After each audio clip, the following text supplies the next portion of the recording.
예수님의 12 제자들의 생애가 어떻게 끝났을까 궁금하지 않습니까? 저도 그래서 예수님의 제자들, 선택받은 12명의 제자가 어떻게 마지막 최후를 마쳤을까 제가 조사를 해봤어요.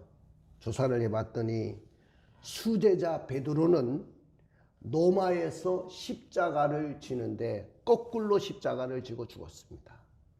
내가 예수님의 지신 십자가를 내가 어떻게 바로 질 수 있습니까? 나를 거꾸로 십자가를 지게 해달라고 해서 거꾸로 매달려서 십자가에서 죽으셨습니다. 여러분들, 마가는 알렉산드리아에서 기도하면서 순교를 당했습니다. 빌립은 소아시아에서 십자가를 지고 순교를 당했습니다. 바돌로메는 몸에 가죽이 벗겨지는 그런 악행 가운데 죽임을 당했습니다. 도마는 인도에서 마지막 순교할 때 나는 예배한다고 소리 지르면서 순교를 했습니다. 마태는 에디오피아에서 창에 찔려서 순교를 당했습니다. 마띠아는 예루살렘에서 돌팔매질을 당했고 쓰러진 후에 목매임을 당하고 죽음을 맞이했습니다. 안드레는 에데사에서 십자가에 못 박혀 순교당했습니다. 누가는 헬라에서 감람나무에 매달려 죽임을 당했습니다. 바울은 로마에서 칼에 목이 떨어지면서 예수 그렇게 부르다가 마지막 최후를 맞이했습니다. 사도 요한은 100살까지 온갖 시련을 겪다가 죽어진 살아있는 순교자로 살다가 그렇게 나중에 하나님의 부름을 받았습니다. 여러분들, 초대교회 유명한 교부가 있는데, 터툴리안이라는 교부가 있는데 이분이 이런 말씀을 했어요. 순교자의 피는 교회의 종자가 된다. 교회는 순교자의 피에 거기에 종자를 삼아서 교회가 세워졌다는 거예요. 오늘 우리 한국교회는 순교자의 피가 흐르는 가운데 이 교회가 세워진 줄로 믿습니다.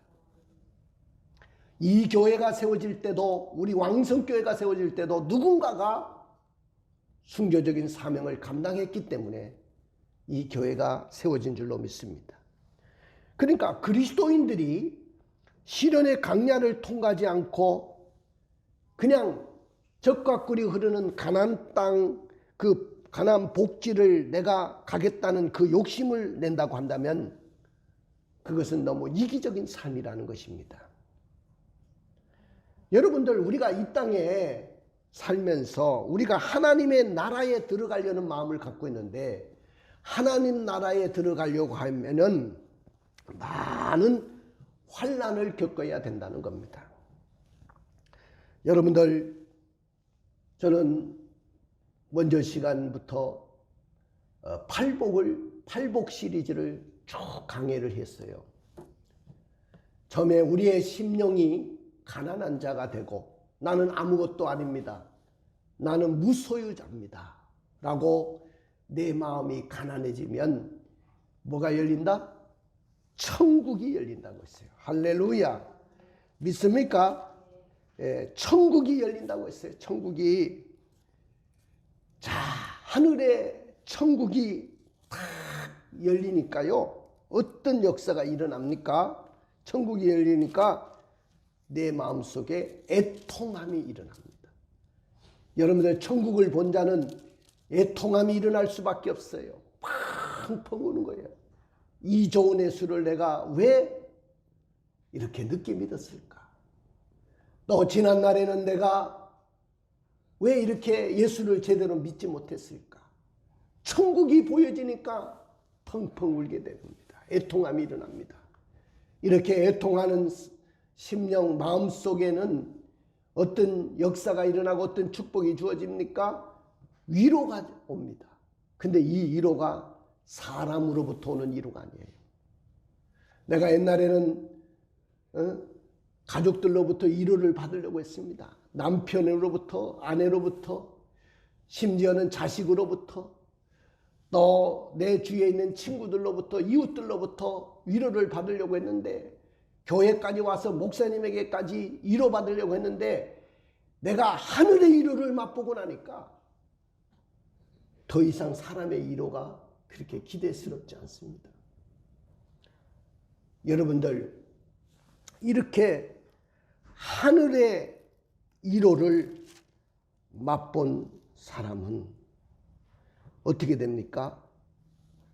마음이 따뜻하고 부드러운 마음이 되는 거예요. 그게 온유한 성품이 되는 거예요.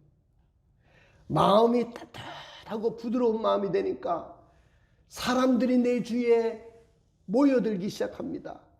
옛날에는 찬바람이 싹 불으니까 내 근처에 사람들이 오지도 않았는데, 내 마음이 온유한 성품이 되니까, 따뜻하고 부드러운 성품이 되니까 사람들이 몰려오기 시작하고, 그 사람들을 통해 가지고 돈이 묻어서 오는 거예요. 돈이 날개가 달린 것도 아니고 무슨 발이 달린 것도 아니기 때문에 사람을 통해서 돈이 벌려지기 시작하는데, 땅을 기업으로 얻게 되더라는 거예요. 땅을 기업으로 얻게 되면서 내가 어떻게 됩니까? 삶의 여유가 생기는 거야. 여러분들, 나는 여러분들이 삶의 여유가 넘치는 삶이 되기를 원합니다. 그 사람이 여유가 있어야 이런 생각이 들어요. 내가 이제부터는 정말로 하나님의 뜻을 쫓아서 하나님을 위해서 어떻게 살아낼까? 의에 줄이고 목마른 사람이 됩니다. 의에 줄이고 목마른 자가 될 때 하늘에서 배부름을 얻을 것이라고 했는데, 영적인 만족이 내게 주어집니다. 내게 영적인 만족이 주어지는 그 순간부터 사람들이 눈에 들어오기 시작하고, 사람들이 눈에 밟히기 시작하고, 어렵고 힘들게 살아가는 사람들을 긍휼히 여길 수 있는 마음들이 생기는 거예요. 내가 긍휼히 여김으로 인해서 하늘에서 나에게 긍휼함이 옵니다. 하늘의 긍휼함이 내게 넘칩니다. 하나님이 나를 불쌍히 여겨주십니다.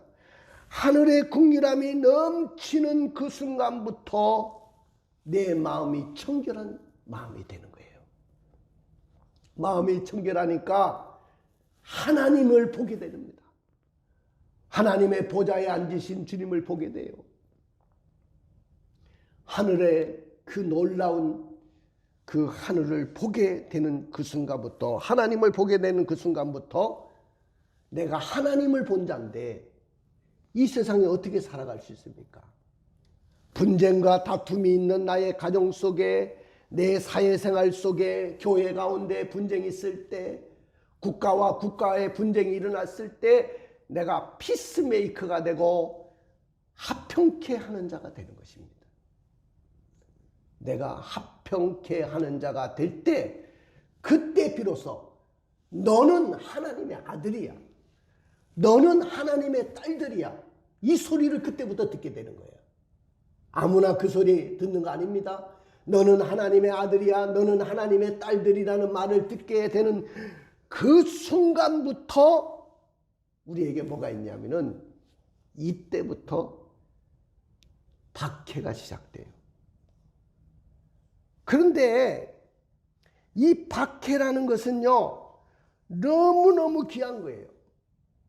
내가 하나님의 아들이라는 이 칭호를 받는 그 순간부터, 하나님의 딸들이라는 칭호를 받는 그 순간부터 내가 박해를 받으니까, 이 박해를 받으면 받을수록 나는 기쁘고 즐거운 거야.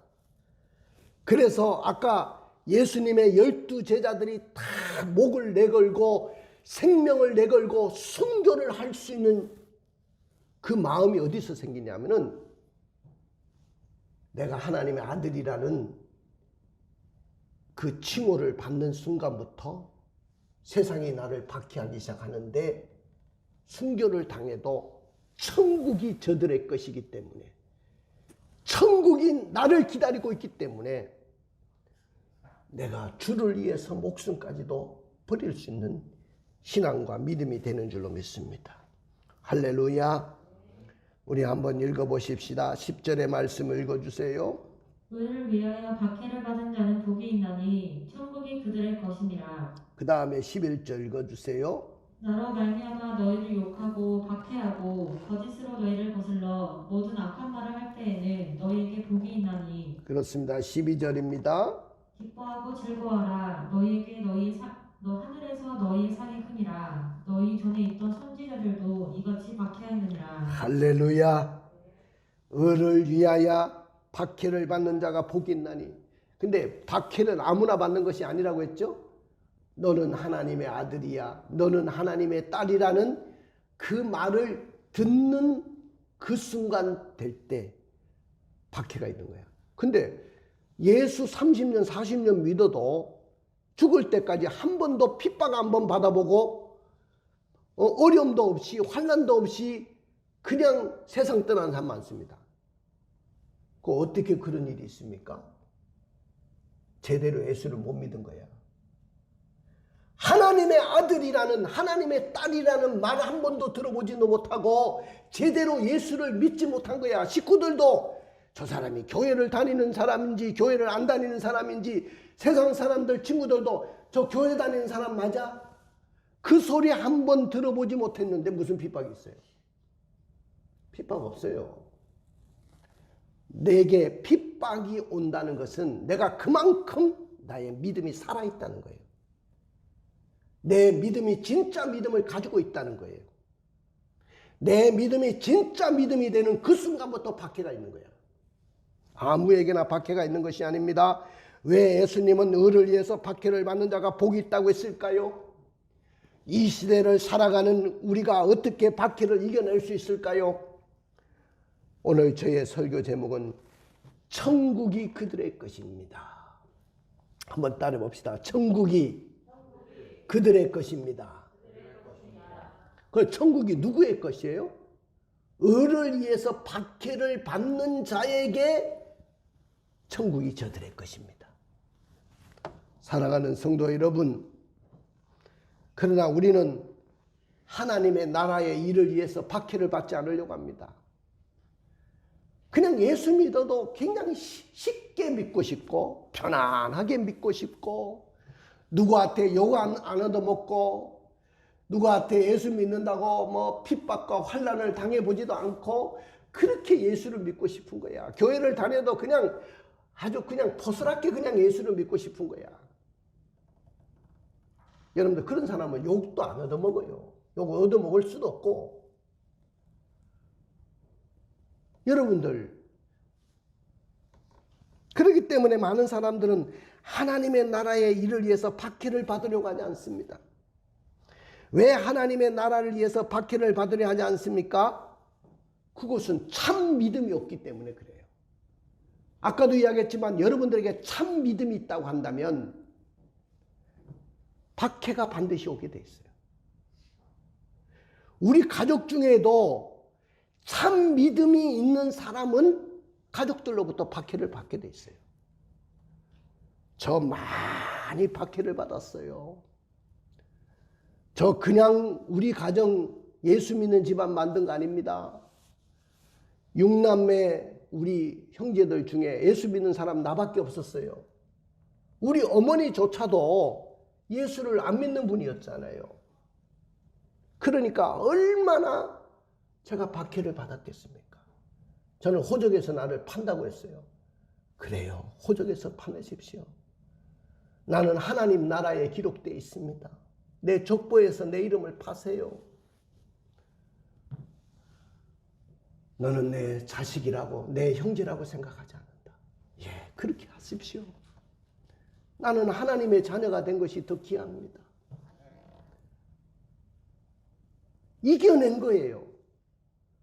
이겨냈더니 그들이 저들이 다 저 앞에 굴복하고 다 예수 믿고 다 돌아와서 이제야 그들이 고백하는 이유는 고백하는 고백이 뭡니까? 이 좋은 예수를 왜 이제 믿었는지 모르겠다.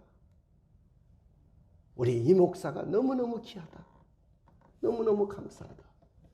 그 소리를 듣는 거예요. 참 믿음의 성도라면 하나님의 나라의 일을 위해서 박해를 기꺼이 받는 겁니다. 왜냐하면 참 믿음이 있기 때문에 그렇습니다. 진정한 그리스도인을 구별하는 방법이 뭡니까? 박해입니다. 여러분들이 진정한 그리스도인입니까? 여러분들이 세상에서 크리스천입니까? 진짜 크리스천이라는 것을 어떻게 알 수 있습니까?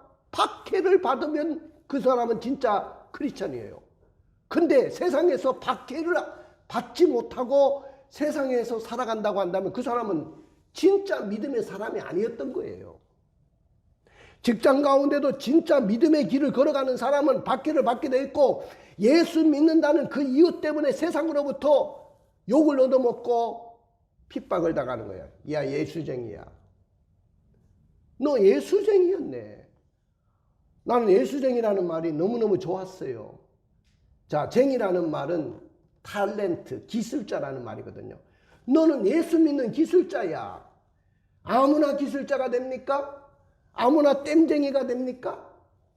여러분들, 나는 예수 믿는 기술자야. 세상 사람들이 불러주니까 그렇게 좋더라고요. 박해는 알곡과 가라지를 구별하는 하나님의 방법입니다. 박해 앞에서 다 무너지는 거예요. 여러분들 지금 편안한데도 예수 제대로 못 믿잖아. 누가 교회 온다고 오늘부터 제재하는 사람이 있었습니까?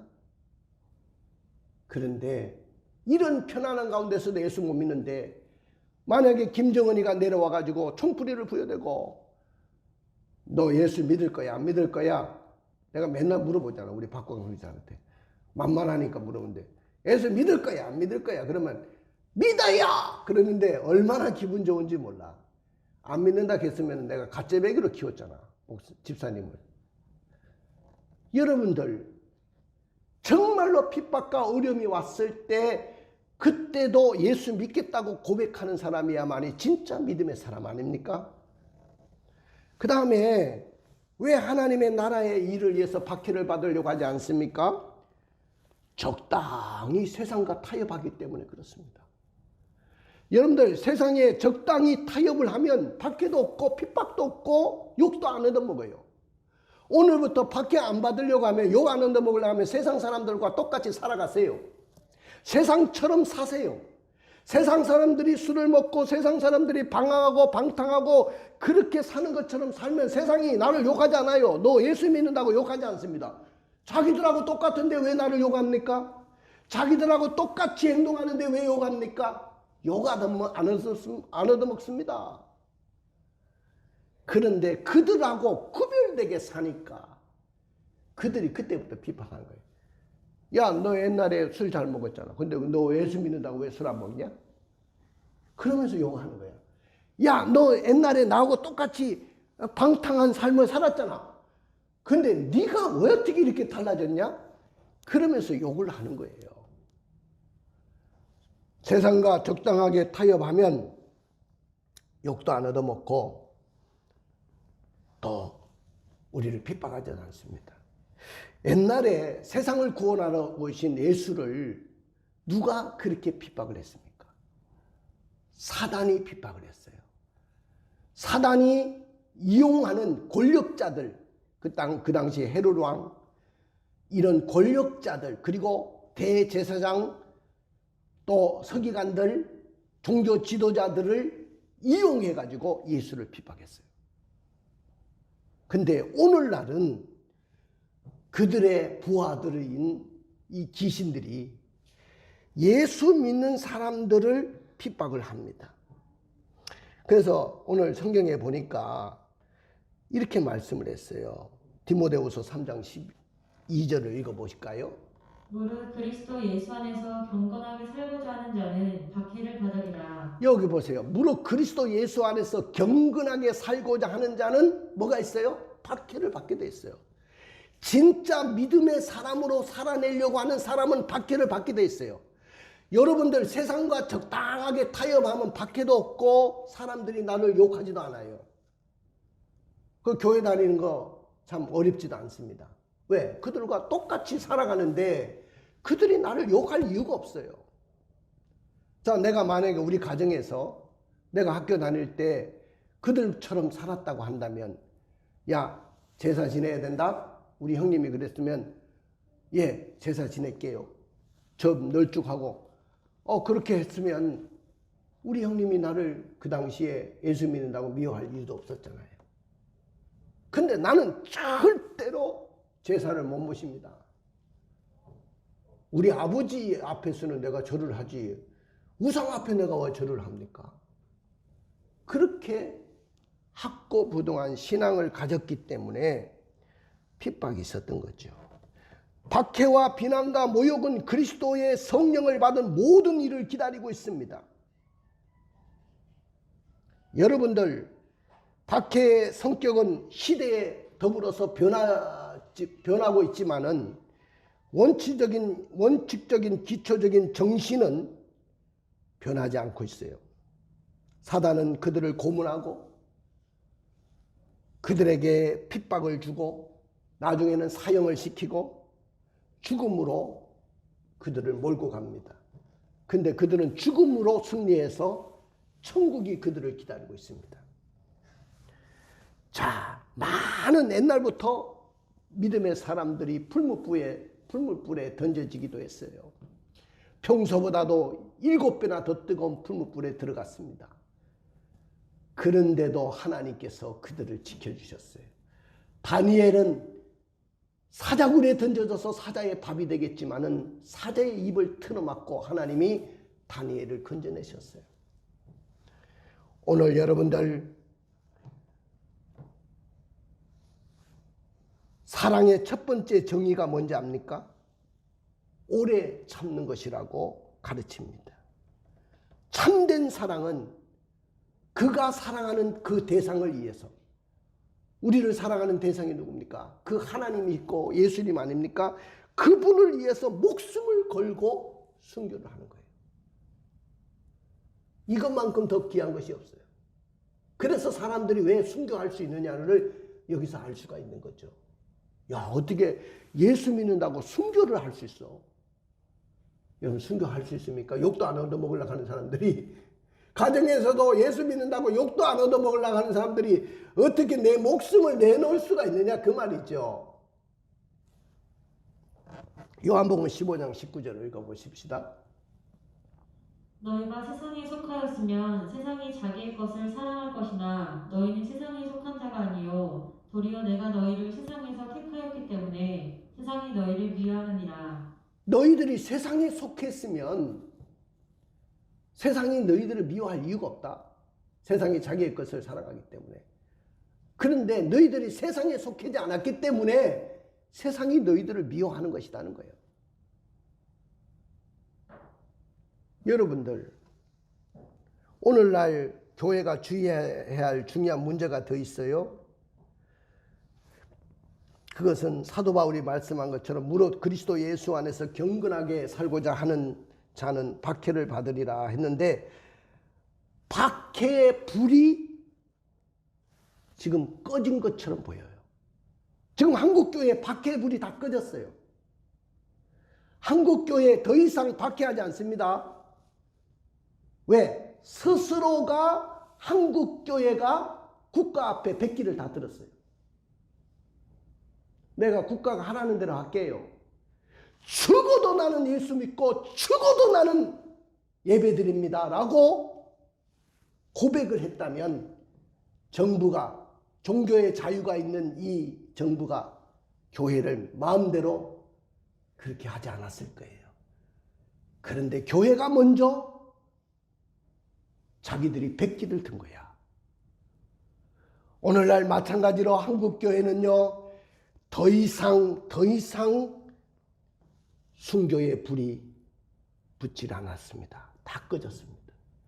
더 이상 세상으로부터 불신자로부터 욕도 안 얻어먹고 박해도 없고 핍박도 없어요. 이게 좋은지 아십니까? 여러분들, 신앙은 박해와 고난과 핍박 가운데 자라나는 거예요. 세상 사람들이 좋아하는 대로 내가 살아내는 것이, 그것이 신앙생활 잘하는 것입니까? 그들이 하자는 대로 하는 것이 그것이 믿음 생활 제대로 하는 것입니까? 이런 설교하는 목사 저는 마지막이라고 저는 생각합니다. 제가 마지막인 것 같아요. 다 세상에 타협하죠. 설교도 세상에 다 타협을 해요. 세상 사람들이 좋아하는 소리, 그들의 기만 그냥 즐겁게 하는 소리. 그러니 무슨 욕을 얻어먹고 박해가 있겠어요. 더 이상 우리 한국교회 순교자가 나오겠습니까, 여러분들? 나는 이 정도의 신앙 가지고 순교자 안 나온다고 봅니다. 말은 순교자의 삶을 산다고 고백하지만은 순교자 안 나옵니다. 순교자가 나올 수 있는 신앙은 벌써 세상과 타협하지 않아요. 그러니까 세상이 나를 미워하는 거예요. 여러분들, 교회와 그리스도인들이 세상에서 인기가 있는 유일한 이유가 뭔지 압니까? 그건 적당하게 타협하기 때문에 그래요. 적당하게 타협하지 않으면 핍박이 오게 돼 있어요. 박해가 오게 돼 있습니다. 나는 여러분들이 우리의 신앙은 타협의 대상이 아닌 줄로 믿습니다. 타협해서도 안 되고요. 그러나 오늘 한국교회와 그리스도인들이 초대교회 신앙과 능력이 되살아날 때 교회와 그리스도인을 향해서 박해는 다시 살아날 거예요. 오늘날 교회와 그리스도인에게도 주님을 박해했던 것처럼 똑같이 박해가 일어날 것입니다. 어떻게 여러분들 경건하게 살고자 하는 교회와 그리스도인들과 사단과 그들의 문화와 조화를 이룰 수 있습니까? 조화를 이루지 않으니까 박해가 일어나는데 조화를 이루고 적당하게 타협하면 박해도 없습니다. 사랑하는 성도 여러분, 세상이 우리를 보고 있어요. 안 보는 것 같죠? 세상이 우리를 지금 보고 있어요. 너희네들이 참 믿음의 사람이냐? 너희네들이 정말로 그리스도인이냐? 우리들에게 타협할 수 있는 사람이냐? 타협할 수 없는 사람이냐? 그들이 보고 있고 지켜보고 있다, 그 말입니다. 그리고 참 믿음의 사람과 세상과 타협할 수 없는 사람들에게만 박해가 시작되는 거예요. 오늘 의를 위해서 박해를 받는 자들의 일반적인 심리를 들어보십시다. 하나님, 우리도 믿음이 없는 불신자처럼 살면 안 됩니까? 그들이 마음대로 사는 것처럼 우리도 그렇게 살면 안 될까요? 그리고 세상과 적당하게 타협을 하면서 그리스도인들 그렇게 살면 안 됩니까? 한 발은 교회, 한 발은 세상에 발을 디디고 그냥 적당하게 살면 안 됩니까? 그러면 누가 나를 박해할 수 있겠습니까? 하면서 하나님의 나라의 일을 위해서 박해를 받으려고 하지 않습니다. 그럼에도 불구하고 우리 예수님은 의를 위해서 박해를 받는 자로 살아내기를 원하시는 하나님이신 줄로 믿습니다. 할렐루야! 이 땅의 기독교인들이 박해를 받으며 살아내기를 원하십니다. 박해를 안 받는 것이 아니고 적당하게 타협하고 적당하게 믿음 생활에서 박해를 안 받는 그리스도인들이 아니라 박해받는 그리스도인들로 살아내기를 원하시는 줄로 믿습니다. 하나님은 우리에게 뭐라고 했냐면은 예수님이 너희들에게 화평을 주러 온 줄로 생각하지 마라. 나는 너희들에게 검을 주러 왔다고 했어요. 우리 한번 읽어볼까요? 마태복음 10장 34절부터 36절 읽어주세요. 내가 세상에 화평을 주러 온 줄로 생각하지 말라. 화평이 아니요 검을 주러 왔노라. 내가 온 것은 사람이 그 아버지와 딸이 어머니와 며느리가 시어머니와 불화하게 하려 함이니 사람의 원수가 자기 집안 식구리라. 여러분들 적당하게 예수 믿어 보십시오. 그리고 믿음 없이 살아보십시오. 가정에서 남편하고 신앙 문제 때문에 다툴 이유 없어요. 그가 주일날 어디 가자고 하면 같이 따라가고 놀러가고, 그런데 신랑이 나를 핍박하겠습니까? 주일날 나는 교회 가야 돼, 믿음 생활해야 돼, 그러면 이 옆에 내가 미쳤나 하고 핍박을 하지. 신랑이 하자는 대로 따라다니고 돌아다니는데 그 신랑이 나를 핍박하겠어요? 핍박 안 합니다. 시어머니가 하자는 대로 내가 다 하는데 시어머니가 나를 교회 다닌다고 핍박하겠습니까? 그들이 요구하는 대로 다 들어주는데 시어머니의 요구대로 다 들어주는데 그들이 핍박하겠습니까? 아내가 하자는 대로 다 따라가는데 불신의 아내가, 믿음의 신랑이 핍박을 받을 이유가 없습니다. 근데 우리 주님은 뭐라고 했습니까? 내가 너희들에게 화평을 주러 온 것이 아니고 검을 주러 왔다. 시어머니와 며느리가 서로 분쟁하게 하고 남편과 아내가 서로 다투고, 뭐 때문에? 믿음 때문에. 그렇게 하려고 왔다는 거예요. 원수는 너의 집안에 있다. 원수는 불신의 가족들이다. 그렇게 이야기했어요. 이 소리를 여러분들 알아들을 수 있을는가 모르겠어요. 우리 교회 성도들이. 나는 다 알아듣는 줄 믿습니다. 자, 그래서 예수님이 뭐라고 했습니까? 하나님의 방법을 봅시다. 오늘 본문 다시 한번 읽어주세요. 10절부터 12절. 의를 위하여 박해를 받은 자는 복이 있나니 천국이 그들의 것이니라. 나로 말미암아 너희를 욕하고 박해하고 거짓으로 너희를 거슬러 모든 악한 말을 할 때에는 너희에게 복이 있나니 기뻐하고 즐거워라. 하늘에서 너희의 상이 큼이라. 할렐루야. 예. 그리고 또 읽어. 너희 전에 있던 선지자들도 이같이 박해하느니라. 예. 의를 위해서 핍박을 받는다. 여기 의라는 말은 이 하나님의 완전한 의가 아니고 원래 이 디카이오스라는 것은 하나님의 완전한 의인데 거기서 파생된 단어거든요. 디카이오시네라는 이 단어가. 이것은 뭐냐면 의를 위해서 박해를 받는 자라는 것은 하나님의 의를 담고 그 뜻에 맞추어서 살기 위한 가정 속에서 당하는 박해와 고난을 말하는 거예요. 그리고 의를 위해서 박해를 받는다는 것은 하나님과 바른 관계를 맺으려고 하나님의 일을 하다가 보니까 박해를 받는 거예요. 그리고 예수께서 하시는 하나님의 나라의 일을 하다가 박해를 받는 자들, 하나님을 사랑하며 섬기는 일 때문에 터무니없는 욕을 얻어먹고 비난을 받고 모욕을 당하는 것을 말하는 거예요. 여러분들 이 박해라는 말은 원문에 제가 보니까 디오크라는 말인데 쫓겨간다는 그런 뜻을 갖고 있거든요. 그 말은 뭐냐면은 의롭게 살고 하나님의 뜻 가운데 살다가 그것 때문에 박해를 받는데 마치 쫓겨다니는 고난을 당하는 것과 같다는 거예요. 여러분들 예수 믿다가 집에서 쫓겨난 적이 있습니까? 뭐 적당하게 타협하고 적당하게 예수 믿는데 뭐 가정에서 나를 예수 믿는다고 내놓고 쫓겨날 수가 있겠어요? 나는 집에서 쫓겨난 적도 있었어요. 예수 믿는다고. 내가 어릴 때야, 그때도. 여러분들 누가 의를 인해서 박해를 받았습니까? 구약에 보니까 아벨이 그 형 가인에게 핍박을 받고 죽었어요. 자, 한번 요한일서 3장 12절을 읽어보세요. 가인같이 하지 말라. 그는 악한 자에게 속하여 그 아를 죽였나니 어떤 이유로 죽였느냐. 자기의 행위는 악하고 그의 아우의 행위는 의로움이라. 예, 가인이 그 동생이 의롭다고 하는 이유 때문에 죽여버렸어요. 돌로. 그리고 다윗은 사울왕에게 그렇게 쫓겨다니면서 핍박을 받았어요.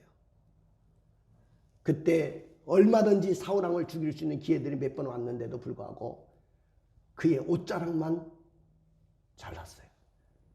그래도 그것도 후회했어요. 왜 그를 죽이지 못했느냐? 하나님의 기름 부은 자를 내가 어떻게 죽일 수 있느냐는 겁니다. 그리고 다니엘과 엘리야 이런 분들도 그렇게 쫓겨다니면서 핍박을 당했어요. 그런데 신약시대에 보니까 예수님의 제자들 물론이고 사도 바울은 목에 잘려가지고 순교를 당하고 수많은 기독교인들이 로마 황제들에게 핍박을 받으면서 여러분들 옛날 네로 황제라든지 도미티안이라든지 하이든이라는 이런 황제들로 인해서 얼마나 기독교인들이 죽임을 당하는데 칼로 기임을 당하기도 하고 희롱과 채찍질과 결박과 옥에 갇히기도 하고 시험과 칼에 죽는 것과 칼에 죽는 것과 양과 염소의 가죽을 입고 유리하면서 궁핍과 환난과 학대를 받았다고 했어요. 직장에서 쫓겨나고요. 예수 믿는다는 이유 때문에. 공직에는 갈 수도 없고요. 옛날 로마 시대 때. 그래가지고 다 죽이니까 땅굴을 파고 들어가가지고 거기서 신앙생활하는데 그것이 바로 카타콤의 지하 동굴 신앙의 역사입니다. 저는 그 현장을 가봤어요. 땅굴 속에서 태어나가지고 땅굴 속에서 살다가 죽어요. 거기서 예배를 드리는 겁니다. 거기서 아이들의 학교가 땅굴 속에 있어요. 거기서 아이들을 가르치고 거기서 생활하면서 그들은 신앙을 지켜냈던 겁니다. 왜 이렇게 그러면 사단의 박해를 하나님이 허용하시느냐는 거예요. 핍박이 없으면 좋은데 그것은 진정한 그리스도인을 구별하기 위해서입니다. 진짜 예수 믿는 사람인지 진짜 믿음의 사람인지를 구별하기 위해서죠. 그리고 박해를 통해서 더욱 강한 믿음과 끝까지 변하지 않는 믿음을 갖게 하기 위해서입니다. 박해를 받아야 믿음이 강한 거예요. 여러분들 생각할 때는 세상과 적당하게 타협하고 그냥 내 마음대로 신앙생활하고 세상 사람들과 구별 없이 살면 박해도 없잖아요. 편하고. 그렇지만은 믿음은 잘할 수가 없어요. 믿음은 핍박과 함께 자라는 거예요. 핍박을 강하게 받으면 받을수록 믿음은 잘하게 돼 있어요. 옛날 어머니들은 신랑한테 교회에 간다고요. 머리 빡빡 깎이고요. 그래도 수건 덮어 쓰고 교회 왔다는 거 아닙니까? 근데 오늘날 여러분들 신랑이 머리 빡빡 깎아 보십시오. 교회 나오겠습니까? 막 빡빡 깎이지도 않을 거고 뭐. 박해도 주님을 체험하는 계기를 제공하기 때문에 박해를 허용하시는 겁니다. 우리 한번 따라해 봅시다. 을을 위하여 박해를 받는 자의 복은 천국이 그들의 것입니다. 그렇습니다. 을을 위해서 박해받는 자의 복은 천국이 그들의 것이 됩니다. 을을 위해서 박해받는 자의 복은 참 믿음이 있으므로 천국이 그들의 것이 될 것입니다. 을을 위하여 박해받는 자의 복은 세상과 그들이 타협하지 않았으므로 천국이 그들의 것이 될 것입니다. 을을 위해서 박해받는 자의 복은 진정한 그리스도인으로 구별되었기 때문에 천국이 그들의 것입니다. 을을 위해서 박해받는 자의 복은 더욱 강한 믿음과 끝까지 변하지 않는 믿음을 갖게 되었기 때문에 천국이 그들의 것입니다. 을을 위해서 박해받는 자의 복은 주님을 체험하는 계기가 되었기 때문에 천국이 그들의 것입니다.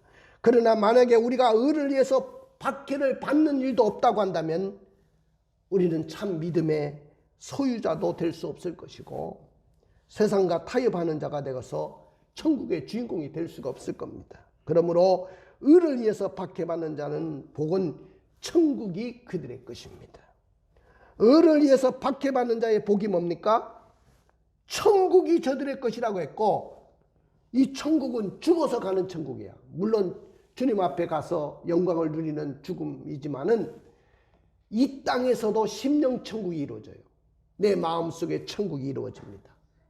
그뿐만 아니고 하늘에 가서 상이 크다고 했어요. 상이. 천국에 가면 상이 있는데 멸류관을 쓴다는 거예요. 멸류관. 의의 멸류관, 생명의 멸류관, 자랑스러운 멸류관, 썩지 않는 멸류관. 할렐루야. 이 멸류관이 기다리고 있어요. 근데 천국이라는 것은 상급이 각각 달라요. 여기 보면 너의 상이 크다고 했잖아. 상이. 그러면 상이 작은 사람이 있고 큰 사람이 있다는 거 아니겠어요? 자, 상급은 차등이 있다. 천국의 상은 이 땅에서 여러분들이 신앙생활 한 대로 상이 기다리고 있어요. 해와 달과 별과 별은 다 다르다고 했어요. 왜? 상급이 다 다르니까. 똑같다고 생각하면 안 돼. 순교당한 사람이 최고의 상을 받겠죠. 전도 많이 한 사람들은 하나님 앞에 가서 큰 상을 받을 겁니다. 나는 여러분들이 이런 큰 상을 기다리고 있으니까 핍박을 두려워하지 말고 박해를 두려워하지 말고 좀 박해받으면서 신앙생활 합시다. 할렐루야. 가슴에 손을 얹어보세요. 사랑하는 성도 여러분, 2년 동안 코로나19 시대를 지나면서 한국교회가 왜 이렇게 연약해졌는가요? 여러분들, 저는 옛날에 우리 리더들을 데리고 순교자의 그 기념관에 데려간 적이 있어요. 거기에 보면 순교자의 사진들이 쫙 걸려 있습니다. 내가 그 설명을 했습니다. 이분들의 피로 우리 한국교회가 세워졌다. 순교자의 마음을 가지고 우리가 살아내자. 근데 코로나19 지내면서 너무 연약해졌어요. 신앙들이 다 무너졌어요. 정말로 핍박과 어려움이 오면 정말 믿음을 지켜낼 수 있을까요? 저는 살 만큼 산 사람이에요. 목회도 할 만큼 한 사람이에요.